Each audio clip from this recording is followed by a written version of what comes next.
ခါလေး try again ပြန်ပြန်ဝင်ပြီးတော့ပြန်ဝင်လိုက်တယ်ဟိုချက်သွားရှိတယ်ဒီဘက်က try again ဆိုရှိထီလာမှာ try again ဆိုအဲ့ဒါပြင်နေ try ကိုပြင်နေတယ်ဒီဘက်ကိုနေလိုက် off သွားပြီ try again ဆိုစာပါလိမ့်မယ် တောင်းလဲရှိတယ် ဟုတ်ကဲ့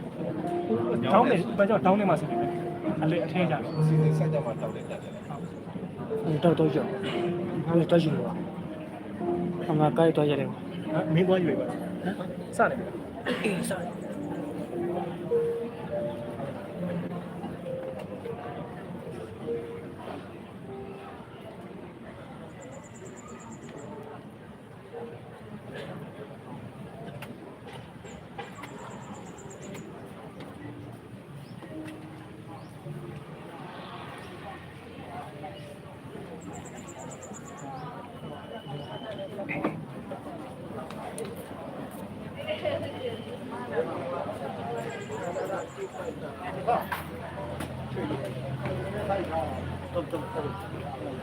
나는 나를 타이가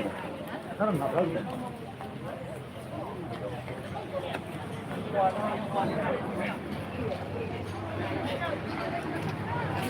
노샤야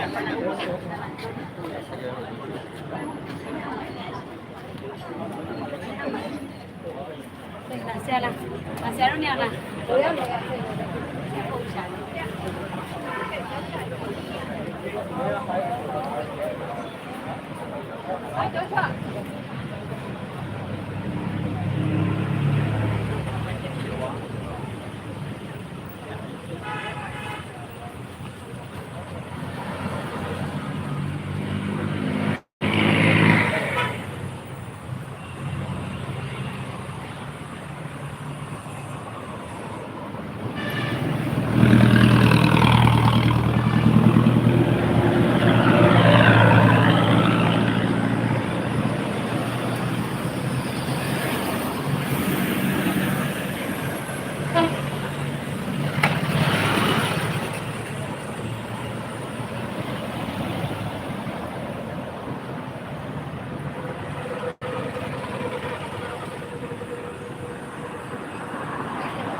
Ồ, mấy nó có hậu dây nè. Mấy nó có hậu dây nè, mấy hậu dây nè. Ồ.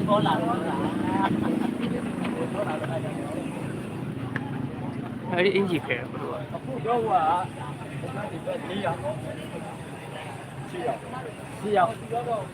Siêu ok có.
มาเป็นไปอย่างนั้นเสียแซมออกมาดีกว่าอีกแล้วอะไรอ่ะไม่ถูกบอกဒ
ီနေ့ဒီသာရပြားစီတော်မူသောနေ့ရက်ဖြစ်၍ဝမ်းမြောက်ကြကုန်လံ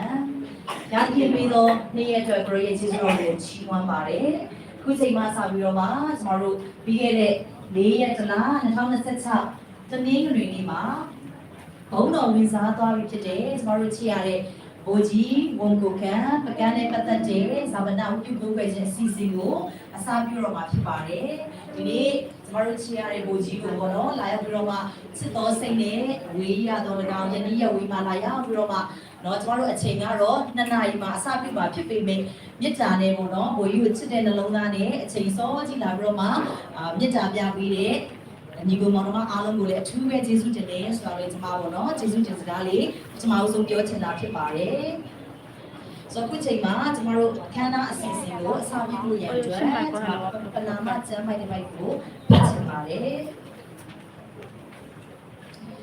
တတလုံးလေးဩဝါဒစာပထမစာဆောင်အခန်းကြီး၄အခန်းငယ်73မြေကိုယ်တို့မျောလင့်ခြင်းမရှိသောအခြားသူတို့သည်ဝမ်းနည်းတဲ့ကဲ့သို့သင်တို့သည်ဝမ်းမနှဲမည်အကြောင်းအိပ်ပျော်သောသူတို့၏အမှုအရာကိုမသိဘဲနေစေခြင်းကငါတို့အလိုမရှိယေရှုသည်သင်ပြီးမှတပံထ မြောက်တော်မူသည်လို့ငါတို့သည်ယုံလေထိုနည်းတူယေရှု၌အိပ်ပျော်သောသူတို့ကိုလည်းထိုသခင်နှင့်အတူဘုရားသခင်ပို့ဆောင်တော်မူလိမ့်မည်နှုတ်ကပတ်တော်အဖြစ်ဘုရားရှင်ကောင်းချီးပေးပါစေအာမင်ဒီချိန်မှာတော့ကျမတို့အစီအစဉ်အတွက်ပေါ့နော်အထူးကအလုံးမတည့်ရပြီးတော့မှအမတ်စာမျက်နှာအမတ်1မှာရှိတယ်ကောင်းလေဒီဝိညာဉ်ဘုဒ္ဓရှင်လေးကိုပြည့်တဲ့အားလုံးကိုကျမတို့ဒီဆိုဒီတော့ဒီဆိုပုံပုံမှာအဲ့တော့တောင်းချုပ်ကျင့်တာလည်းရဲ့ကျိုးတစ်ခါကြည့်ရလားဒီတော့ဘုံချုပ်ဘယ်လိုပြောမလဲမကိုင်းအေးဖုန်းပတ်ဖို့ပါတယ်ကဲ လုပ်လေတိုင်းနေတယ်ဒါနဲ့လုပ်နေတယ်အဲ့ဒီမှာတော့ပြောင်းတော့ပါအဲ့ဒီချင်းနေလို့ဇန်တော်ကိုလမ်းပြသည်ဝမ်းနဲ့ကြောင့်ပင်လေလိုက်လေတော့ကိုရာဇန်တော်အားတင်တော်အားရောက်ရသည်ကောင်းပေသည်ကောင်းပေသည်ဝေ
ယနေ့ပင်တည်တည်ငါနဲ့ပရိတိတုရှိတယ်ဒီဥစ္စာတော့ကျန်တာဖတ်ခြင်းမို့ပဲလွန်လာတဲ့ကပြောင်းပြီးပြတ်ခြင်းဒီကြောင့်ဒီအစီအစဉ်ကိုပြန်ပြန်အရင်ကတော့ရှိပါတော့ဗျာကျေးဇူးတော်တို့ကဒီဝါဒီတိုင်းအရာကြီးပန်စင်းခဲ့တဲ့တာကြီးကအသက်80နှစ်ကာလပေါ်ဒီလောကမှာကိုထားပြီးပါလားအုပ်ွယ်ကောင်းတော့အောင်တိုင်းပြည်တော်ကိုလည်းနှစ်ပေါင်းများစွာထိုင်ရည်ပြီးအဖဘုရားခင်သာသနာအမှုကိုလည်းတစ်ဖက်လမ်းကဆောင်ရွက်တည်တယ်မကကိုလိုဘုရားခင်နိုင်ငံတော်အတွက်အားမီးကိုလည်းချင်းချင်းကဲ့ပြီးဘုရားခင်အခြေတန်းတဲ့အခါမှာအသက်ဝင်ပြီးကိုလိုဖန်ဆင်းထားတဲ့ကြောင့်ကိုလိုခံသူပြန်သွားပြီဖြစ်သောကြောင့်ကိုလိုဘုရားခင်ကျေးဇူးတင်ပါတယ်လို့ဝန်ခံရမှာဒီပါကျွန်တော်တို့ဆောင်ရှိပါပါဗျာဘုံမူကားကြီးနဲ့ပတ်သက်၍ယနေ့အာမီ သားစုတွေအားလုံးတို့ကိုနှစ်သိမ့်မှုပေးဖို့အစည်းအဝေးကိုယနေ့ကျွန်တော်အစအမှာဒီနေ့ဒီအစည်းအဝေးမှာအဖဘုရားရှင်ကိုတော်တိုင်ကြွရောက်ပြီးကောင်းချီးပြီးတော့ပါဘုရားကိုအားဖြင့်ဘုတော်လမ်းပြပြီးတော့ပါအဲဆိုတော့ဘုရားဘုရားကြီးအရောက်တိုင်းရဲ့ဒီနေ့အစီအစဉ်တော်ပေါ်မှာလှုပ်ရှားမှုအသီးသီးပေါ်မှာဘုရားတော်လမ်းပြပြီးဒီကလာမိသားစုတွေအားလုံးတို့ပြင်အရောက်တိုင်းအတွက်နှစ်သိမ့်ကိုအားဖြစ်စေဖို့ရအောင်ကြည့်ပြီးတော့ပါရခင်ဒီတနာတော်ကိုပေါ်ချပြီးတဲ့ဆရာတော်ပေါ်မှာလည်းဘုရားကြီးတော်တော့တစ်သိမ့်ကိုပြီးပြီးဖတ်ပြခင်တာပြီးသိမ့်မှုအပြည့်ပါဒီတနာတော်ပါလောကတော်ဒီအပြင်ကလည်းကျွန်တော်ရဲ့နှစ်သိမ့်မှုဟာလုံလောက်ပါတယ်ကျင့်တတ်ပါတယ်ပြည့်စုံတော့ကြောင့်ဘုရားခင်တဲ့တော်ရဲ့တို့ယနေ့အစီအစဉ်အားလုံးကိုပြန်လည်၍ဆက်တာမှာကျွန်တော်တို့ရဲ့တက်တည်ဖြစ်တော်မူသောအေးကြီးကထပ်တော်မူ၍ကျွန်တော်အားလုံးကိုကယ်တင်တော်မူသောယေရှုခရစ်တော်ရဲ့နာမတော်ကိုမြည်ပြီးအလုံးယိုတည်စွာဖြင့်ဒီနေ့အစီအစဉ်ကိုဆက်ကပ်ပြီးကောင်းကြည့်ပေးပါဗျာအာမင် ကျွန်တော်အားလုံးပြန်ထိုင်လို့ရပါပြီဒီနေ့ကျွန်တော်တို့စီစဉ်ရွက်စကန်အနံပြီးတော့ဆရာကြီးဥပမောကိုသူပဲကျေးဇူးတင်ပါတယ်ဆက်လက်ပြီးတော့မှကျွန်တော်တို့အခုချိန်မှာတော့အထုပ်ပတိဘိုးကြီးဘုံကိုကန်တဲ့ပတ်သက်ပြီးတော့မှဘောနော်အထုပ်ပတိပြောကြားခြင်းနဲ့အတူကျေးဇူးတင်စကားပြောပြဖို့ရအတွက်ဘိုးကြီးရဲ့သားဖြစ်တဲ့တိတ်ခါရရဲ့ဆာမန်မီကိုယေရှုနာမနဲ့ဖိတ်ခေါ်လိုပါတယ်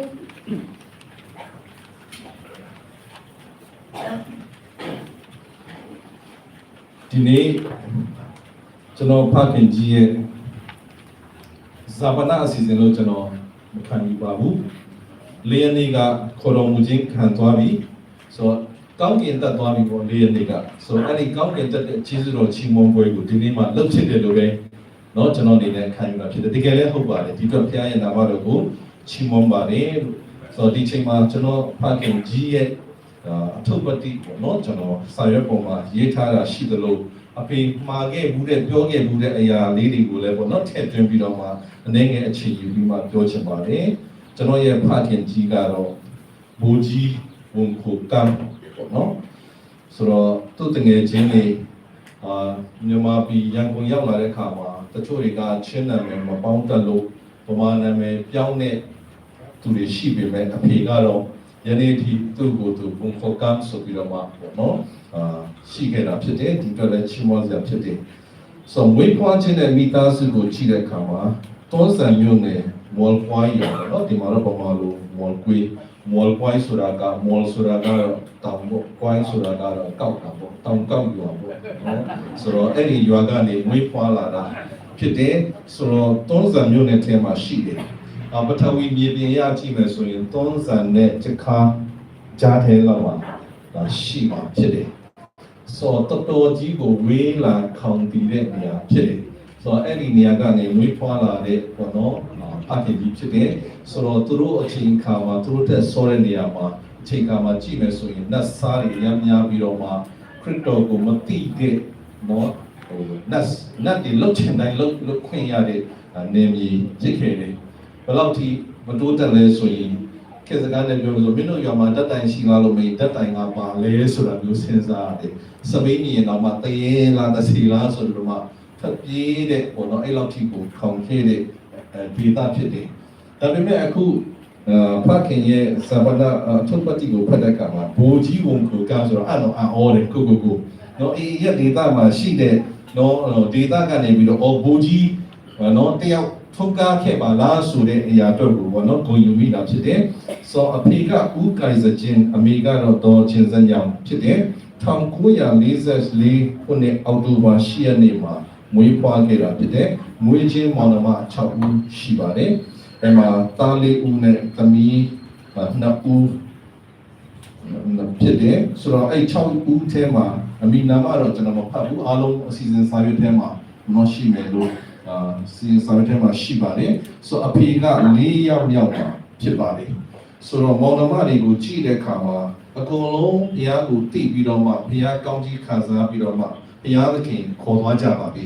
အဲ့ဒီထဲမှာကျန်တာကတော့6ယောက်မြောက်နော်ညီမလေးဘောနော်အဖေရဲ့ညီမလေးပဲကျန်တာဖြစ်တယ်အခုချိန်မှာတော့ကျွန်တော်တို့ရဲ့ရွာကတော့စစ်တလင်းထဲမှာဖြစ်နေတယ်ဆိုတော့ရွာကတော့မှဖခင်ဆုံးတဲ့တည်င်းကိုပေါ့နော်ကြားချင်ပါလေ ကြားမှာဖြစ်တယ်သိချင်မှလည်းသိရမှာဖြစ်တယ်ဆိုတော့ဖခင်ရဲ့သားသမီးနဲ့မြေးများကိုကြည့်တဲ့အခါမှာအကြီးဆုံးကတော့ကျွန်တော်ဖြစ်ပါတယ်เนาะကျွန်တော်ဖြစ်တယ်ဆိုတော့ကျွန်တော်ကသားကြီးဖြစ်တဲ့အတွက်မိဘတွေကလည်းဘုရားရဲ့အမှုတော်ဆောင်ဖို့ကိုဝေးကလေးကစက္ကပ်ခဲ့တာမျှော်လင့်ခဲ့တာဖြစ်တယ်ဒါပေမဲ့ကျွန်တော်ကြီးပြတဲ့အခါမှာကျွန်တော်ကအမှုတော်ဆောင်ခြင်းဆိုတာကိုလုံးဝစိတ်မဝင်စားတဲ့အုပ်စုထဲမှာပါတယ်ဒါပေမဲ့အမှုတော်ဆောင်တွေကိုတော့နောက်ကပံ့ပိုးတာကိုတော့အယံဝါဒနာကြီးတယ်ဒါပေမဲ့အချိန်တန်တဲ့အခါမှာဘုရားသခင်ခေါ်တဲ့အခါမှာရှိတဲ့နေရာကနေပြေးမလို့ဘူးဗျဘုရားရှင်ကအမှုတော်ဆောင်ဖို့ခေါ်တဲ့အခါမှာဒီနေ့ပေါ့နော်ဖခင်လိုချင်တဲ့မိဘတွေလိုချင်တဲ့အမှုတော်ဆောင်ခြင်းပေါ့နော်ဖြစ်လာတဲ့အခါမှာဒါမိဘတွေအတွက်ခေါ်တော်မူခြင်းခံသွားပြီးဖြစ်တဲ့အဖြစ်အတွက်ဝမ်းမြောက်စရာဖြစ်ပဲဆိုတာကိုကျွန်တော်အနေနဲ့ပြောနေပါတယ်ဒုတိယသားကတော့ဇန်ခံကပ်လို့ခေါ်ပါတယ်ကပ်ပူပေါ့နော်သူကတော့အမေရိကရှိပါတယ်အမေရိကရောက်သွားတဲ့အခါမှာတကယ်ပဲရှာရှာပပအမေရိကမှာရွာသူပေါ့ကျွန်တော်ရွာသူကိုအမေရိကမှာဘယ်လိုရှာယူလဲတော့မသိဘူးရသွားတယ်အဲသူရဲ့ဇန်နီကတော့ဂျင်နွတ်ချက်ဖြစ်တာသမီလေးဦးဖြစ်တယ်တာအကြီးကတော့ကံခန့်ခါဖြစ်တယ်ဒုတိယမွေးတဲ့အခါမှာသမီးနှစ်ယောက်အောင်ပွားမွေးပါတယ်ကျွန်တော်အမေကနာမည်မှတ်ရပါသူကနာမည်မှတ်ဖို့အခွင့်ရှိတဲ့နော်သူဖြစ်တယ်မွေးတဲ့အခါမှာနှစ်ယောက်မွေးတဲ့အတွက်ကျွန်တော်အမေလည်းရောင်းဝမ်းသာပြီးတော့မှနာမည်တော့နော်နှစ်ယောက်စာကိုပြီးခဲ့တာဖြစ်တယ်တတိယကတော့ဘယ်လိုလဲဆိုတော့စတုတ္တဒုတိယအိမ်သမီးအမွာကတော့မဝန်ခန့်စံဝမ်နဲ့ဝန်ဝေခန့်နော်ကျွန်တော်ဗမာလိုဖတ်ပြီးတော့ဗမာတန်ထွက်တယ်ဝေခန့်စံချင်းဝေခန့်စံဝမ်နဲ့ဝေခန့်စံချင်းဖြစ်ပါတယ်လို့နောက်ဆုံးမှမွေးတာကတော့ဒီဂျင်လို့ခေါ်တဲ့ကန်ထျန်ဒိတ်ဖြစ်ပါတယ်အဲ့ဒီကလေးမလေးကလည်းတကယ်ပဲကိုဗစ်အချိန်မှာမွေးတာကဆိုတော့သူလည်းကိုဗစ်အကူခံရတယ်ဒါပေမဲ့အဲ့ဒီကလေးမလေးကအခုကြမ်းမာနဲ့အစွာဆုံးအထွားဆုံးတဲ့မှာနော်ပါတယ်ကျွန်တော်သူမတယောက်ပေါ့နော်ဖခင်ကြီးရဲ့မိအခြေရဆုံးတယောက်ဖြစ်နေဆိုတာကိုတွေ့ရတယ်ဒါကျွန်တော်တို့ရဲ့မိသားစုပေါ့နော်အခြေအနေဖြစ်တယ်ဆိုတော့ဖခင်ရဲ့ပညာသင်ကြားမှုကိုကြည့်တဲ့အခါမှာဟုတ်ပြီတတိယမြောက်ကြောက်ကြံခဲ့ပါလေအဲ့ဒါကတော့မောင်ပေါင်ခန့်ခိုင်ပြီးပေါ့အတူချုပ်ပြောရရင်ကျွန်တော်တို့ဖခင်မှာနော်ကျွန်တော်မိဘကျွန်တော်မိသားစုမှာသားသမီး3ယောက်ညီကို3ယောက်ကြီးပဲဖြစ်တယ်ကျွန်တော်ကအကြီးဖြစ်တယ်အခုကအမေရိကကအလက်ဖြစ်တယ်ပြီးတော့ခါမှာခိုင်ပြီးဒီမှာနော်သူအငယ်ဆုံးဖြစ်တယ်ဖခင်ဆုံးပါသွားတဲ့ခါမှာသူကတော့အထီးခိုက်ဆုံးရေနာဆုံးဖြစ်မှာပဲဘာကြောင့်လဲဆိုသူကကာကွယ်ပေးမဲ့လုံခြုံမှုပေးမဲ့သူမရှိတော့ဘူးလို့သူခံစားရင်လည်းခံစားရနိုင်စရာအကြောင်းပေါ့နော်ရှိတယ်ဟုတ်ပြီဖခင်ရဲ့ပညာရေးပိုင်းကိုသွားတဲ့အခါမှာအားလုံးသိပါတယ်မော်လ်ပွိုင်းဆိုတာကတကယ်ကိုအဲ့ဒီခေတ်မှာအဖေရဲ့ခေတ်မှာလုံးဝမတိုးတက်တဲ့နေပြီပေါ့နော်အဖေကပြောမှုတယ်ငါတို့ရွာမှာတဲ့ကျောင်းဆရာဖြစ်ရင်ကမ္ဘာကုလသမဂ္ဂလိုအမေရိကန်နိုင်ငံရဲ့သမ္မတလိုပဲဟုတ်တယ်နော်အဲ့လိုအရန်ကိုဘာဖြစ်လဲထင်ရှားတဲ့အတွက်အားလုံးကကျောင်းဆရာပဲဖြစ်ချင်ကြတာတဲ့ဆိုတော့အဖေကအဲ့လိုပြောမှုတယ်ဒါပေမဲ့ဘုရားသခင်ချီးကျူးတော်ကြောင့်ဘောနော်သူပညာသင်ကြားတဲ့အခါမှာနော်သူငယ်တန်းမှာတတိယတန်းအထိကိုရွာမှာပေါ့နော်သင်ကြားခဲ့တယ်1950နဲ့1955ခုနှစ်အထိဖြစ်တယ်ပြီးတဲ့အခါမှာသုံးဆံမျိုးအထက်တန်းကျောင်းမှာစတုတ္ထတန်းမှနဝမတန်းအထိပေါ့နော်ပညာသင်ကြားခဲ့တယ်ဆိုတာကိုပေါ့နော်ဒီနေရာမှာကျွန်တော်တို့တွေ့ရတာဖြစ်ပါတယ်စစ်မှုထမ်းခြင်းဆိုတာကိုကြည့်ရအောင်ဖခင်ကစစ်မှုထမ်းခြင်းဖြစ်တဲ့အတွက်စစ်မှုထမ်းသူ့မှာအားလုံး35နှစ်ရှိပါတယ်အဲ့ဒီစစ်မှုထမ်းတယ်ဆိုတာလည်းဒီလိုပေါ့အခုနကျွန်တော်တို့အဖေတို့ငယ်ဘွားကဆိုရင်သူတို့အဲ့ချိန်မှာရှိတဲ့လူငယ်တွေရဲ့ညီမချက်ကကျောင်းဆရာမပေါ့ဆိုအဖေတို့အလေးရောက်လာတဲ့ခါကျတော့စစ်သားဘာကြောင့်စစ်သားလုပ်ချင်လဲလို့အဖေကမေးတဲ့ခါမှာအဲ့ချိန်လေးငါတို့ချင်းတောင်မှာတဲ့တာဝန်တက်စစ်တပ်မှာရဲဘော်နဲ့တာဝန်ထမ်းဆောင်တဲ့လူတွေကခွင့်ပြန်လာရင်အမြဲတမ်းသူပြတရွက်လာတယ်တဲ့ဆိုရွာမှာခေါင်းမိုးဆိုရင်သူပြမရှိဘူးလေရွာရဲ့တလေးကအရွက်တွေပါနေနဲ့လောက်တာဆိုတော့အဲ့ဒီစစ်သားကပြန်လာလို့သူပြတရွက်လာပြီဆိုရင်အဲ့မှာခေါင်းမိုးနောက်နေ့ကျတော့အဲ့ခေါင်းမိုးမှာအဲ့သူပြတရွက်ပါတကယ်စားလေးပဲခေါင်းမိုးလိုက်တာဒါပေမဲ့နေပူရင်အဲ့ဒီသူပြပါဖြစ်လေတလက်နဲ့နေတယ်ဘလို့လဲတော့မသိဘူးလေညနေကျရင်ကောင်မလေးတွေအကုန်လုံးအိမ်မှာလာဆူတာဘာဖြစ်လို့လဲဆိုတော့အဲ့ဒီသူပြ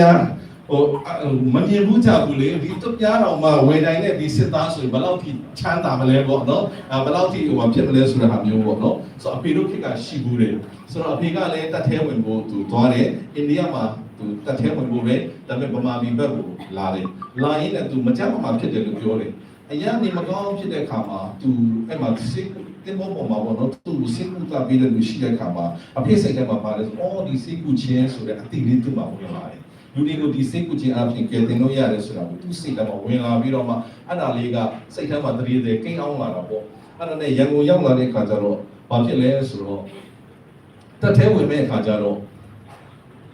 ဘယ်တက်ထဲဘာတက်လဲဆိုတာသူတို့ကမသိကြဘူးလေအဲ့တော့စစ်တပ်ပိုင်းမှာတစ်စိတ်ရှိတယ်လေဒါဆိုတင်ကားတက်ဒါဆိုအမြောက်တက်ဒါဆိုဆက်သွယ်ရေးတက်ဆိုတော့တောင်ပေါ်ဆင်းလာတဲ့ကျွန်တော်အဖေတို့အရွယ်တွေကပါကြည့်လဲဆိုလှတဲ့တစ်စိတ်လေးတွေလိုက်ကြည့်တယ်အဲဒီတစ်စိတ်လာတယ်ဆိုဒီတက်ထဲဝင်တယ်ဟိုတစ်စိတ်ကြိုက်တယ်ဆိုဟိုတက်ထဲဝင်ပါပြီလေဝင်လိုက်တာအဲ့လိုမျိုးပေါ့ကဲမင်းတို့ချင်းနေနာမည်ပြောလို့ပြောတဲ့ခါကျတော့ချင်းနာမည်ကတော်တော်နဲ့မသိကြဘူးလေမတိကြတဲ့အခါမှာဟိုဗမာလူကြီးရမယ်ဆိုရင်ဥမာဆောင်းကိုပေါအောင်အဲ့လိုထွက်သွားတာပေါ့ဟာဆောင်းကိုပေါဆိုတော့မဖြစ်သေးပါဘူးပေါ့မင်းနာမည်ပါလဲဆိုကျွန်တော်နာမည်ထောင်ခဏပေါ့ထောင်ခဏဆိုလည်းမဖြစ်သေးဘူးပေါ့ဆိုတော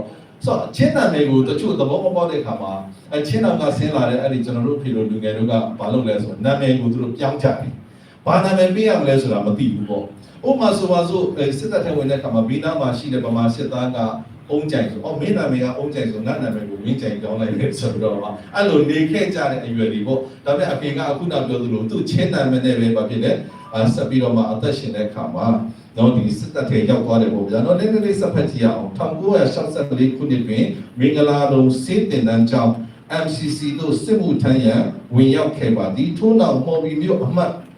33လုံးစေးတိုက်ရင်တို့ရောက်ရှိခဲ့ပါသည်အဖေကအခုနပြောသလိုပေါ့နော်သူကရန်ကုန်ဆင်းလာတဲ့ခါမှာဒီနေမကောင်းဖြစ်ရင်းနဲ့တော့သူစေကွာကုသမှုခံရတဲ့ခါမှာဒီစေကုသမှုကအရင်ပဲမုံမြတ်တယ်ဆိုတာကိုသိပြီးတော့မှသူကစေတတ်တဲ့ကိုဝင်စားအကြောင်းဖြစ်လာတယ်ဆိုတာကိုပေါ့နော်ဒါရတာဖြစ်တယ်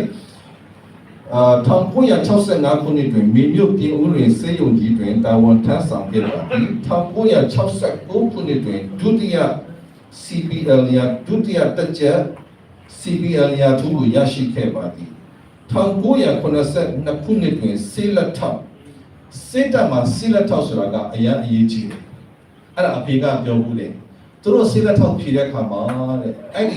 ီကာလပေါ့အဲ့ဒီအပတ်စဉ်မှာဖြည့်တဲ့အခါမှာ2ယောက်ပဲအောင်တယ်အဲ့ဒီ2ယောက်ထဲမှာဘယ်သူပါလဲဆိုရင်အဖေပါတာဖြစ်တယ်ဟဲ့ဆိုအဖေပြောတာတော့အဲ့ဒီငါဘာလို့ပါလဲဆိုရင်ငါအဲ့ဒီစာမှုကိုတိထွက်ကြပြီးတော့ငါဖြည့်တာတရားပေါက်ချင်နေပြီစီရန်သွားချင်နေပြီဒါပေမဲ့အရှုပ်ခံပြီးတော့ဖတ်ကြခိုင်းလိုက်တယ်စာလို့ပြီးအောင်ပေါ့နော်ဖြေခဲ့တယ်ဆိုတော့အဲ့ဒါကြောင့်လည်းဒီမှာဆေးလက်ထောက်ဆိုတဲ့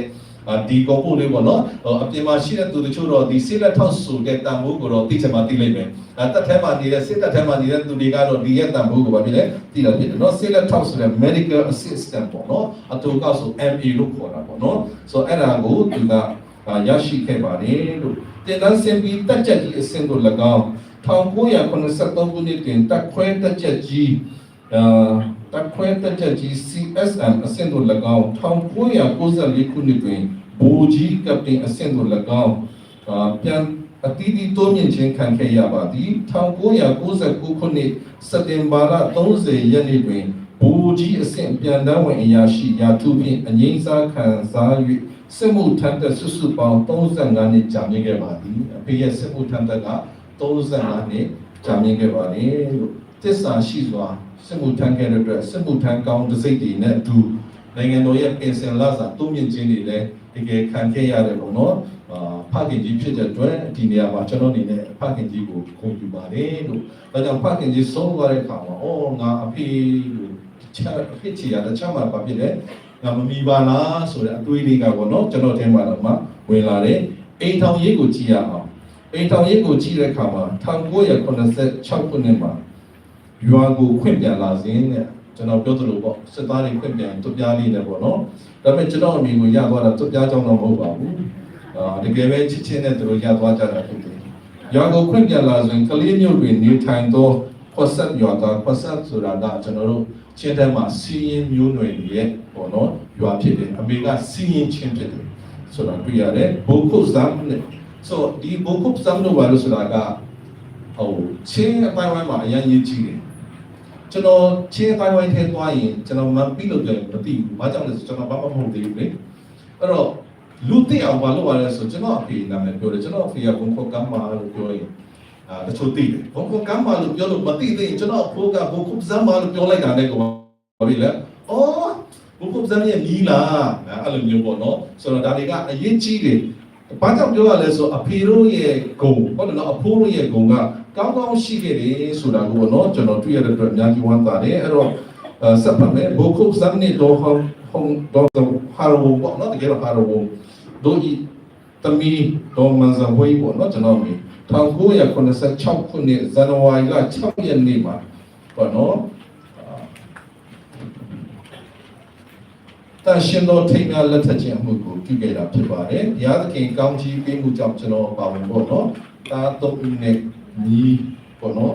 ၄ယောက်ညီမ၄ယောက်ထုံးကားခဲ့တာဖြစ်ပါတယ်လို့တကယ်ကိုသိချစ်ကြတဲ့ဇနီးမောင်နှံဖြစ်တယ်။ကျွန်တော်မိသားတကယ်တော့ချမ်းသာရေးမကောင်းဘူး။သူခွဲစိတ်မှုတစ်ခါပြုပြီးပြီ။နောက်ကခွဲစိတ်မဲ့အရာကဘာလဲဆိုရင်ဒီလာမယ့်စနေနေ့မှာခွဲစိတ်မှာဖြစ်တယ်။ဆိုတော့ကျွန်တော်မိခွဲစိတ်မှာတိတဲ့အတွက်အဖေကသူ့ကိုယ်သူဦးစားမပေးဘူးပြောမယ်ဆိုရင်အမေကိုဦးစားပေးတာဆိုတော့တကယ်တော့အဖေကနှလုံးမှာကျမ်းမာရေးအားနေဆိုတော့ကျွန်တော်သိပါတယ်ကျွန်တော်သိကြတယ်ဒါပေမဲ့ဒီလိုကြီးဟိုဖြစ်လာမယ်လို့တော့မထင်ဘူးလေဟောအမေကိုဦးစားပေးတယ်အမေကိုဦးစားပေးနေအဖေကိုလည်းကျွန်တော်တို့ကသတိမထားမိဘူးပေါ့နော်အဲ့လိုဖြစ်သွားတာတကယ်တော့ဒီနေ့ကပြောရမယ်ဆိုရင်စိတ်တော့လည်းမကောင်းစရာပေါ့ဒီနေ့ကကျွန်တော်တို့မိခင်ကြီးပေါ့နော်ကျွန်တော်တို့မိဘနှစ်ပါးရဲ့အိမ်ထောင်တက်250ပြည့်တဲ့နေ့ပေါ့နော်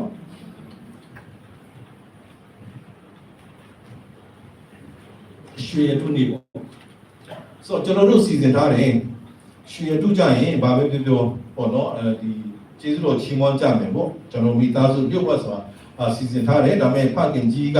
ဘုရားသခင်ခေါ်တဲ့အခါမှာဘုရားသခင်ခေါ်တာကအကောင်းဆုံးပါပဲအာမင်ဘာလို့ကျွန်တော်တို့ချစ်တာထက်ဘုရားသခင်ကပိုချစ်လို့ဖြစ်တယ်ပြောမှုတယ်မင်းဖေကောင်းကင်ရောက်သွားပြီဆိုတော့တဲ့ဘုရားသခင်ကဘုကြီးရေအခွင့်ရှိတယ်လောကကိုခဏပြန်မလားလို့မင်းကျွန်တော်ဖေဘာဖြစ်မယ်လို့ထင်လဲကျွန်တော်တို့ကိုဘလောက်ဝဲချစ်ဘာဖြစ်လဲပြန်မလာဘူးဘာဖြစ်လို့လဲတာ၍ကောင်းတဲ့နေရာကိုရောက်သွားလို့ဖြစ်တယ်စဉ်းစားကြည့်မယ်ဆိုကောင်းကင်ကကြည့်လိုက်ရင်ကျွန်တော်တို့ကဘာကြီးကအမိုက်ပုံတက်ပဲရှိမှာပါပြန်လာခြင်းစရာဘာဖြစ်လဲမကောင်းဘူးဒါကြောင့်သူလည်းတာ၍ကောင်းတဲ့နေရာရောက်သွားတာချီးမွမ်းစရာဖြစ်တယ်ဆိုတော့ဒါဝိတ်လို့ပြောရလို့ဆိုရင်သူကငါတို့ရှိလာမှာမဟုတ်ဘူးငါတို့ကပဲသူ့ရှိကိုအချိန်တန်ရင်သွားရမှာဖြစ်တယ်အာမင်ဒီအတွက်ဘုရားသခင်ရဲ့နာမတော်ကိုချီးမွမ်းပါတယ်အဖေကတတ်ထဲမှာပဲစစ်မှုထမ်းပြီးတော့မှသူ့ရဲ့ဘဝကိုပြီးဆုံးသွားတာမဟုတ်ဘူးကြံရှိနေတဲ့အချိန်အမှုတော်မြတ်ထဲမှာလည်းပါဝင်နေဆိုတာကိုပေါ့နော်တွေ့ရတာဖြစ်တယ်အဲ့တော့ဖခင်ကြီးရဲ့အမှုတော်ဆောင်ခြင်းကိုအနေငယ်ကြည့်ရအောင်ပြင်ဆင်ယူပြီးနောက်2009ခုနှစ်မှာစပြီးရန်ကုန်မယန်းကုန်းရှစ်မိုင် Winners Sing for ဒီမှာတော့ Winners တို့ရေးထားတယ် sorry ပါ Winners Sing for Christ Ministry မှာဆရာကြီးဦးတမောင်ထွန်းထန်၌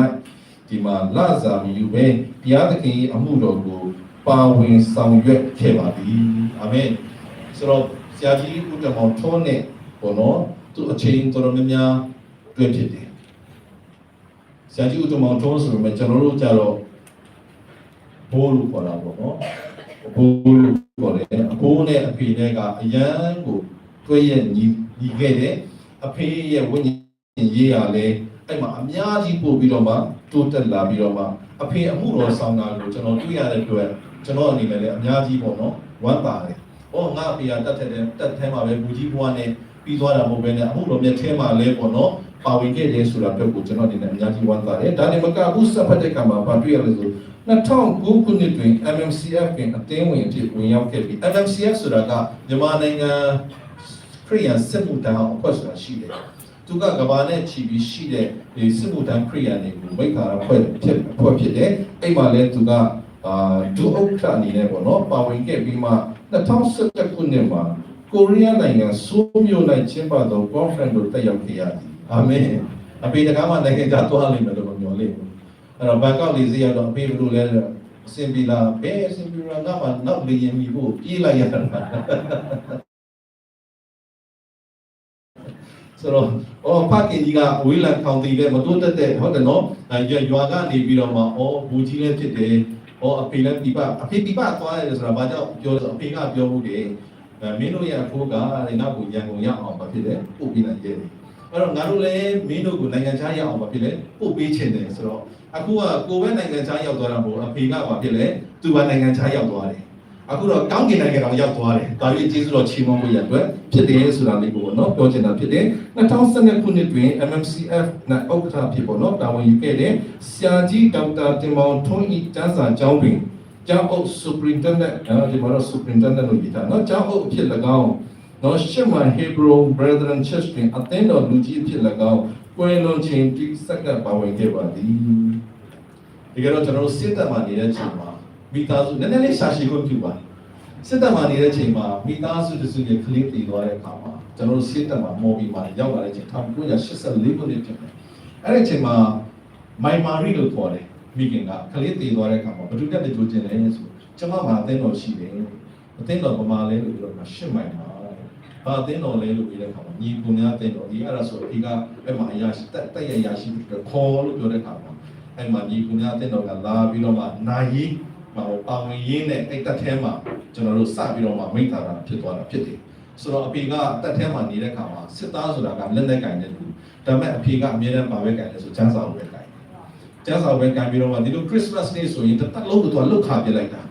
ာကျွန်တော်တို့အားသိပါတယ် MYC ဆိုတာဒါနာမည်ကြီးတဲ့တိကိတာပေါ့စစ်တပ်ဆိုရင်သူကအဲ့ဒီဇင်ဘာရောက်ပြီးဆိုရင် MYC ကိုသူကရှိကမြတ်တိကိတာတွေနဲ့အတကုံချီးမွမ်းခိုင်းပြီးတော့မှပို့ဖို့ဦးတင်မောင်ထုံးကတော့အများနဲ့သူဝင်ငါခိုင်းတယ်အဲ့ဒါကိုဆ iam ခင်ခင်မောအခုဒီပြောလို့မဆုံးဘူးငါတို့တော့ငယ်သေးတယ်ဒါပေမဲ့ငါတို့သိတာနစ်ပြီးရတဲ့စစ်ကားကြီးနေလေအစိုးရတို့ရင်ဝင်တဲ့စစ်ကားပေါ်တင်နော်ဆရာစောဘုံနဲ့စစ်ကားပေါ်တင်အိုးစစ်ကားကြီးနဲ့ရကိုတောင်းလျှောက်လေသိလားစစ်ကားဆိုတာအားလုံးသိပါတယ်ပုတ်ချက်နဲ့သွားတာအကုန်လုံးတို့မှဘလောက်ပဲပတ်စံရှိတထေးတိုင်းမှဖြစ်ဖြစ်အကုန်လုံးစစ်ကားပေါ်တက်သွားတယ်စစ်ကားကြီးနဲ့အဲ့ဒါစစ်တပ်ထဲမှာခေါ်ပြီးတော့မှအေဝံဂေလိမြန်နဲ့လုပ်တယ်ဗျဒါအဖေရဲ့ပေါ့နော်ဒါဟိုတရားချင်းဝန်းစရာကောင်းတဲ့ပေါ့နော်အချက်ဖြစ်တယ်ဆိုတာလေးကိုပေါ့နော်ကျွန်တော်အနေနဲ့ပြောချင်တာဖြစ်တယ်ဒါကြောင့်မနေ့ကလည်းဆ iam ခင်ခင်မိုးပေါ့နော် MYC ကဆ iam ခင်ခင်မိုးလာပြီးတော့မှအဖေကိုဒါတော့ပြုတယ်ပြုတဲ့အခါမှာအဲ့ဒီစကားတွေကိုသူအခုထိပြောလို့ပါပေါ့နော်မဆုံးသေးဘူးဆိုတာကိုပြရတဲ့အခါမှာတကယ်ပဲဝမ်းသာစရာဖြစ်တယ်ကျွန်တော်ပြောတာပဲထိတော့ရောက်သွားပြီလည်းပြီဟုတ်ပြီဆိုတော့ဒီကျွန်တော်တို့ဒီစိတ်သက်ထဲမှာပေါ့နော်အဲ့ဒီမိုင်မာရီရဲ့တမီးကလေးလေးတည်ခြင်းအပြင်ကျွန်တော်တို့စပြီးတော့မှညီကိုများအသင်းတော်ကစိတ်သက်ထဲမှာလာပြီးတော့မှမိသားစုပြုရင်းနဲ့အဖေကအမှုတော်ဆောင်ပို့ဖြစ်လာတဲ့အခါမှာဆရာကြီးဦးတမောင်ထုံးတယ်ပေါ့နော်တစ္ဆာရှိစွာနောက်ဆုံးအထီပေါ့နော်တွေ့ဆောင်တာဖြစ်တယ်အခုလည်းအဖေကရှစ်မိုင်အမြဲတမ်းလာကြတယ်ဒါပေမဲ့အဖေရဲ့ကျမ်းမာရေးကသူကအာမတန်လို့မှန်လျှော့တာဟိုအဖေကဘာပြောလို့ဒီရှစ်မိုင်လမ်းလေးကိုတော့မှသူဘာဖြစ်လဲဟိုရှေ့ရောက်နေအဲ့လမ်းလေးကိုသူကူးဖို့ကိုတော်တော်ကိုခတ်သွားတဲ့အခြေအနေပေါ့နော်ဖြစ်သွားတယ်ဆိုတော့ကျွန်တော်ကတော့ like ပို့စီနေတာပေါ့ကျွန်တော်ကလည်းအမှုတော်ဆောင်ဖြစ်လာတဲ့အခါမှာအဖေကိုလုံးဝတင်းပြကြက်ပြသူဖြစ်ချင်တဲ့အရာကိုပေါ့နော်ကျွန်တော်ကိုဆောင်နိုင်ကြလို့ဖြစ်တယ်ဟုတ်ပြီအဖေရဲ့လူနေမှုဘဝပုံစံကိုကြည့်ရအောင်အဖေကဘုရားသခင်သည်ဘုရားသခင်ကိုအလွန်ကြည်ညိုသောသူတစ္ဆာရှိသောသူကြိုးစားအားထုတ်သူဖြစ်ပါသည်ဘုရားကြောင့်တည့်ရအမြဲတစေအားထုတ်သူဖြစ်ပြီးမိသားစုဆွေမျိုးသားချင်းနှင့်ရက်ရွာအတွက်တာဝန်ကျေပြွန်သူဖြစ်ပါသည်အရာရာတွင်ဘုရားသခင်ကြောင့်သာအောင်မြင်ရခြင်းဖြစ်သည်ဟုအမြဲတည်ခံရရှိသူဖြစ်ပါသည်အဖေကကျွန်တော်မိပေါ်မှာခင်ဗျိုးတဲ့ကောင်တကယ်ပြီးသားခဲ့ပါလေဘာကြောင့်လဲဆိုလောကကိုချိတဲ့အခါမှာခင်ဗျိုးတွေအများကြီးဖောက်ပြန်နေတယ်ကျွန်တော်တို့အဖေကဖောက်ပြန်တဲ့တဲမှာမပါတဲ့အပြင်တာရီပြည့်စုံခြင်းကိုနော်ပြီးတဲ့ဖခင်ဖြစ်ခဲ့တယ်ဆိုတော့ကျွန်တော်တို့သားသမီးတွေနဲ့ချင်းလည်းတကယ်ကိုဖခင်ကောင်းပြီးသားခဲ့တာတွေ့တယ်အဖေတို့ကဘုရားတရားမှာဒီလိုမြဲလို့လဲကျွန်တော်တို့ဘုရားဘက်မှာအားကြီးလာတာဖြစ်တယ်ဆိုတော့ဘောနော်မိဘကလေးရဲ့ဖြစ်စဉ်ကမိဘနဲ့အများကြီးဆိုင်တယ်ဆိုတော့မိဘမှာဘုရားဘက်မှာအားကြီးတဲ့အခါမှာသားသမီးတွေကလည်းအဲ့ဒီ generation ပေါ့နော်အဲ့ဒီမျိုးဆက်ဖြစ်လာရတော့ခွင့်ကိုပြီးတယ်ဆိုတာကိုပေါ့နော်တွေ့ရတော့အမြဲဘုရားသခင်ကိုချီးမွမ်းပါတယ်လို့နာမကျမ်းဖြစ်ခြင်းနဲ့ကွယ်လွန်ခြင်းကိုကြည်ရအောင်2006ခုနှစ်ဇန်နဝါရီ1ရက်နေ့တွင်မိသားစုနဲ့အတူနှစ်တစ်ကူကိုကျမ်းမာစွာဖြတ်သန်းနိုင်ခဲ့ပါသည်ကျွန်တော်တို့ဇန်နဝါရီ1ရက်နေ့အသင်းတော်မှာနှစ်တစ်ကူလုပ်ပါတယ်ဆရာကျွန်တော်တို့အဖအသင်းအုပ်ဆရာရဲ့အောက်မေ့ပွဲကလည်းဇန်နဝါရီ3ရက်နေ့မှာရှိပါတယ်ဒါပေမဲ့ Sunday နေ့ကဇန်နဝါရီ4ရက်ဖြစ်လို့အဲ့ဒီ4ရက်နေ့ကိုကျွန်တော်တို့ကအောက်မေ့ပွဲ Sunday နှစ်တစ်ကူတစ်ခါလေးလုပ်ပြီးအဲ့ဒီအချိန်မှာဆရာကတ်ခံဖို့ဖိတ်ပါတယ်အဖေကရက်မှားပြီးတော့မှနှစ်တစ်ကူတရက်နေ့ကိုဆရာကတ်ခံဖို့လာမဲ့နေ့ထင်ပြီးတော့မှသူကလာမိတယ်သူကတ်ခံဖို့လည်းသူအရန်တွေးချင်တာပေါ့ဒါပေမဲ့အဲ့ဒီနေ့သူလာပေမဲ့ဆရာကတ်ခံဖို့လာမဲ့ရက်မဟုတ်တဲ့အတွက်သူမတွေ့ဖြစ်ဘူးပေါ့ ဆိုတော့၄ရက်နေ့မှာသူတွေ့ဖို့ချိန်ထားတယ်ဒါပေမဲ့အဲ့ဒီ၄ရက်နေ့မှာဘာဖြစ်လဲဆိုသူ့ရဲ့ကျမ်းမာရေးဖောက်ပြန်တဲ့ရက်ဖြစ်တဲ့အခါမှာသူဘုရားကျောင်းပေါ့နော်မလာနိုင်ခဲ့ဘူးဆိုတော့ကိုလက်မအီမတာဖြစ်ပြီးမောပန်းလာတဲ့ပြင်ဇန်နဝါရီ3ရက်နေ့တွင် KBC ဆေးရုံသို့တွားရောက်ပြသခဲ့ပါသည်ဇန်နဝါရီ3ရက်မှာ KBC ကိုတွားပြီးတော့မှ Medical Check-up ပြန်လုပ်ပါတယ်အဖေကတကယ်တော့နှလုံးအားနေတယ်သူကနှလုံးသွေးကြောချင်းတာခြေတာမဟုတ်ပဲနဲ့သူ့ရဲ့နှလုံးကိုအားပေါ့နော်ဒါအားနေတာဖြစ်တယ်ဆရာဝန်များစစ်ဆေးပြီးလိုအပ်သောဆေးဝါးများပေးကအိမ်သို့ပြန်လွှတ်ခဲ့ပါသည်ဇန်နဝါရီ4ရက်မနက်ပိုင်းတွင်စကားမပြောနိုင်တော့ဘဲအောက်ဆီဂျင်နဲ့သွေးပေါင်ချိန်တိုင်းတာ၍မရတော့သဖြင့်မြောက်ဥက္ကလာဆေးရုံသို့အမြန်ဆုံးပို့ဆောင်ပေးခဲ့ပါသည်စနေနေ့ညမှာကျွန်တော်တို့ဆေးရုံသွားတယ်ဆရာဝန်ကအစဆုံးပြန်ပြီးတော့မှဆက်ပြီးတော့မှ result ကိုစောင့်ကျွန်တော်တို့ပြန်လာတယ်အဖေကစနေနေ့ညမှာကောင်းကောင်းအိတ်တယ်အဲ့စနေညမှာလည်းကျွန်တော်ကောင်းကောင်းစကားပြောတယ်အဲ့ဒီနေ့ကတော့ကျွန်တော်တို့4ရက်နေ့ပေါ့ဟုတ်တယ်နော်3ရက်နေ့ပေါ့နော်ဆိုတော့မနေ့ဘုရားရှိခိုးတက်ကြမယ်ဆရာကကောင်ကိုလည်းလာမယ်ပေါ့ကျွန်တော်တို့လည်းပြောစီစဉ်တာဆိုတော့အဖေကစနေနေ့ညကအိတ်လိုက်တာတောက်လျှောက်အိတ်ပေါ့မနေ့တနင်္ဂနွေနေ့မနေ့လည်းအိတ်အောင်လို့တော့ဘုရားကျောင်းသွားမယ်လို့လို့တဲ့ခါကျတော့အဖေကတိတ်တုံ့ပြန်တော့မရဘူးအဖေပပလို့ပြောတဲ့ခါမှာသူကဆိုတော့တစ်ချက်ပဲဒါပေမဲ့ဘာမှမတုံ့ပြန်နိုင်ဘူးဟာအဖေတော့တခုခုဖြစ်ပြီးဆိုတော့စီကမှရှိတဲ့ဆရာဝန်တော့ခေါ်တဲ့ခါမှာဆရာဝန်တိုင်းတဲ့ခါအောက်ဆီဂျင်လုံးဝမရှိတော့တွေးပေါင်ကချိန်လို့မရဘူးအဲ့လိုချိန်ဖြစ်တယ်အဲ့ဒါနဲ့ကျွန်တော်တို့မြောက်ကလာဆေးရုံကိုချင်းပဲပို့လိုက်တယ်ဒါပေမဲ့ခြေစတော်ချီးမွမ်းစရာကအဲ့ဒီနေ့ကလွတ်လပ်ရေးနေ့အများအပြားအစိုးရဆေးရုံဆိုရင်အဲ့ဒီနေ့ကိုချိန်တော့စိတ်မချရဘူးလေဒါပေမဲ့အဲ့မှာ emergency ကရှိနေပြီးသားဖြစ်တယ်ဆိုအဖေကဝိုင်းပြီးတော့မှသူတို့တကယ်ပဲစူးစမ်းပြီးတော့မှပူကြတယ်ဘုရားခင်မျက်နှာသာပြီးတယ်ကဆေးရုံပါလေအဲ့တော့အဖေရဲ့နောက်ဆုံးချိန်တွေမှာဆရာဝန်တွေကုသတာကိုကြည့်ပြီးတော့မှအဖေအသက်ထွက်သွားသည့်တိုင်အောင်သူတို့ရဲ့လှုပ်ဆောင်ပေးပုံကိုခုဒီကျွန်တော်ဂျင်းနဲ့တဲ့အားရတယ်သူတို့ကိုကျေးဇူးအရန်တင်တာဖြစ်တယ်ဒါပေမဲ့2026ဇန်နဝါရီ4ရက်ပေါ့နော်အဲ့ဒီတနင်္ဂနွေနေ့ည8နာရီမှာပဲအဖေကတော့ဘုရားရှင်ပေါ့နော်ခေါ်တော်မူသွားတာဖြစ်တယ်ကျေးဇူးတော်ချီးမွမ်းစရာကသူကအိပ်ပျော်ရင်းနဲ့ပဲတကယ်ခရစ်တော်နိုင်ပေါ့နော်အိပ်ပျော်သွားတဲ့အချိန်ဖြစ်တဲ့အတွက်တကယ်ပဲဝမ်းသာစရာဖြစ်တယ်ဆိုတာလေးကိုပေါ့နော်ပြောချင်တာဖြစ်တယ်ဒါကြောင့်ဒီနေ့အဖေရဲ့စာပနာအစီအစဉ်လေးကိုလာရောက်တဲ့ညီကိုမောင်နှမတွေအားလုံးကိုလည်းကျွန်တော်အနေနဲ့ကျေးဇူးတင်ပါတယ်လို့ဒီနေ့ညီကိုများတဲ့တော်ကနေပြီးတော့မှဖူဖူဦးတော်မမရှိတော့တော့ညာလည်းဖူဖူရဲ့ကိုစားလာပြီးတဲ့ဖူဖူရဲ့တားကြီးဖြစ်တဲ့ဆရာကြီးဦးစောဝင်းထုံးကိုလည်းအရင်ပဲကျေးဇူးတင်တယ်လို့အဖေရန်ချီရပါတယ်ဆိုတဲ့ဆရာကကံကိုလည်းဒီနေ့ဘောနော်လာပြီးတော့မှပါဝင်ပြီးတော့ကျေးဇူးတင်ပါတယ်ဒါနဲ့မကဘူးကျွန်တော်တို့အမှတ်တစ်သာသနာနဲ့ဒုအခရာဖြစ်တဲ့ဆရာပါမော်နဲ့ဒုအသေးမှုဖြစ်တဲ့ဆရာလူပြီးတော့ဒီနေ့လာရောက်ပြီးတော့မှကျွန်တော်တို့ကိုမေတ္တာပြပေးတယ်ကျေးဇူးတင်တယ်ဒါနဲ့မကဘူးကျွန်တော်ရဲ့အမှတ်တစ်သာသနာနဲ့တော့ကျွန်တော်ရဲ့ look for somebody ဖြစ်တဲ့အမျိုးသားဌာနအဖွဲ့တွေလည်းလာတဲ့အတွက်ကျေးဇူးတော်ကိုချီးမွမ်းတယ်လို့အဖေကိုချစ်တဲ့သူတွေလာတယ်ဗျတချို့တငယ်ချင်းမိတ်ဆွေတွေကိုကျွန်တော်မသိပြင်မဲ့သိလိုက်တယ်ကြီးလိုက်တယ်ဒါအဖေရဲ့တငယ်ချင်းအဖေရဲ့မိတ်ဆွေပဲဖြစ်တယ်ဆိုတာကိုတော့နားလည်တယ်ဒါဒီမှာကျွန်တော်တို့ရဲ့ဘဲတွေတော့ကျွန်တော်ချင်းမျိုးထဲမှာအမျိုးနွယ်တွေပေါ့နော်လာတဲ့အတွက်ကျေးဇူးတော်ကိုချီးမွမ်းတယ်လို့အသိတော်အသီးသီးရဝေးရနိမိတ်ထာရကနေပြီးတော့မှလာပြီးတော့မှမြတ်တိမ်မြတ်တာပြကြတဲ့အားလုံးကျေးဇူးတင်ကြောင်းဒီနေရာကနေကျွန်တော်ပြောကြရင်းနဲ့ဆုံးသက်ချင်ပါတယ်အားလုံးပေါ်မှာဖျားရှင်ကောင်းကြီးပေးပါစေ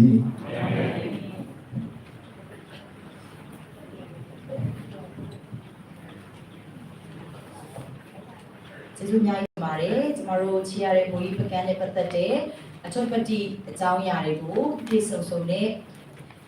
တော်၎င်းကျေးဇူးတင်စကားတွေကိုပြောကြားသွားတဲ့ဆရာသိခါရရဆာမန်ဘီတို့ဖျားရှင်သူပဲကောင်းကြီးပေးပါစ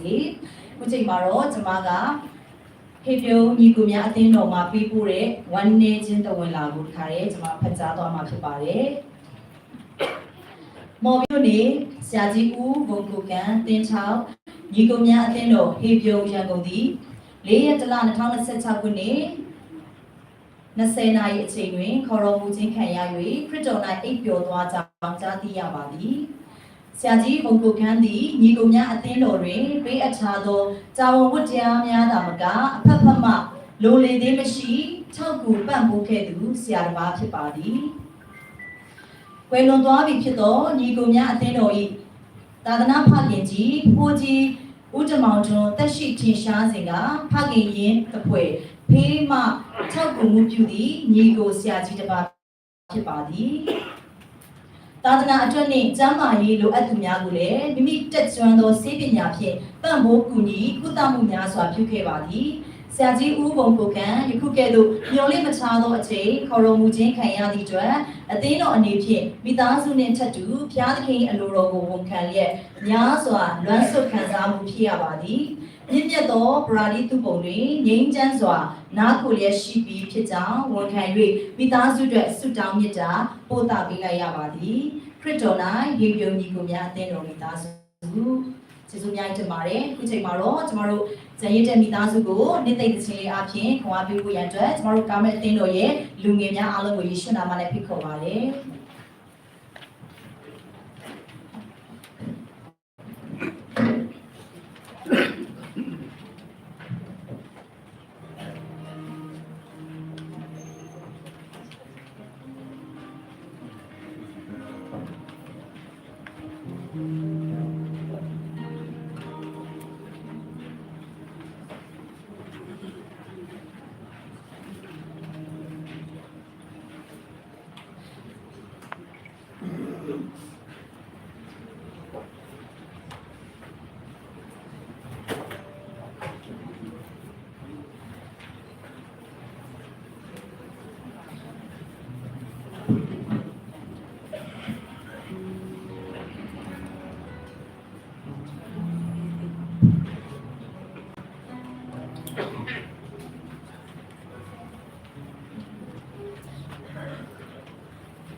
ပေးပါစေ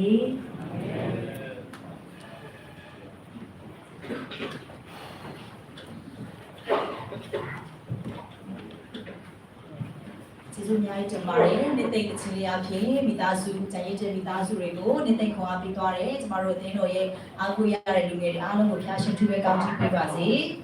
ခုချိန်မှာတော့ကျမတို့ကျန်ရည်တဲ့မိသားစုတွေအထူးဆုတောင်းပေးရမယ့်အချိန်ဖြစ်ပါတယ်ဒီနေ့ကျမတို့ကျန်ရည်တဲ့မိသားစုကိုအထူးဆုတောင်းပေးဖို့ရန်အတွက်ကကျမတို့အမတ်တစ်သာသနာနယ်ရဲ့အတွင်းရေးမှူးကြီးဖြစ်တဲ့ Reverend Dr. G. Kan ဘုံဖြစ်ပါတယ်လို့ဆရာကိုယေရှုနာမနဲ့ဖိတ်ခေါ်လိုပါတယ် ဆုတောင်းကြပါစို့စကြဝဠာတစ်ခုလုံးကိုပိုင်ကအုပ်စိုးရလူသားအားလုံးကိုမြေပေါ်မှာယူ၍ဒီမှာနေဖန်ဆင်းပြီးတကလားမိမိအချိန်တန်သည့်အခါ၌မြေမုံသို့ပြန်သွားပြီးဒုဝိညာဉ်သည်အရင်ပေးသောနေရာသို့သွားရမည်ကိုရရှင်တည်းရှိပါ၏ဒီနေ့ဖာမြတ်စွာသောဘုရားကျွန်တော်တို့အမတန်မှချေရသောဘူရီဘုခုကံဒီလောက၌နေပေါင်း80နှစ်တိုင်အောင်အသက်ရှင်ခွင့်ပေးပြီးတကလားဒီနေ့သူ့ရဲ့ဝိညာဉ်ကိုကိုရရှင်ဘုရားဖန်ဆင်းတော်သူနဲ့အတူစံစားဖို့လို့ကကိုရရှင်ဘုရားခေါ်တော်မူပြီးကလားဒီနေ့ကြံရစ်တော်ကိုရရှင်ဘုရားဒီယောဂလာကိုလည်းကိုရရှင်သားတော်များဒီနေ့အစဉ်စဉ်ပြီးဆုံးတဲ့အခါ၌ဒီလိုပြန်လဲအနံ့မှာဖြစ်ပါကိုရရှင်ရဲ့အထူးပါရှိတော်ဟာဒီနေ့ဖခင်ကြီးကိုရရှင်ခေါ်တော်မူခြင်းနဲ့ပတ်သက်သူကြံရစ်ခဲ့သောဒီနေ့ဖာမြတ်စွာသောဘုရားမိသားစုအတွက်အထူးဆုတောင်းပေးပါ၏အထူးသဖြင့်ကိုရရှင်အမဒါမသူရဲ့ချက်လာစွာသောဇနီးတဲ့အတွက်သူဆုတောင်းပေးပါ၏ဒီနေ့ဖာမြတ်စွာသောဘုရားခင်ဗျားတို့မရှိသည့်နောက်ပိုင်း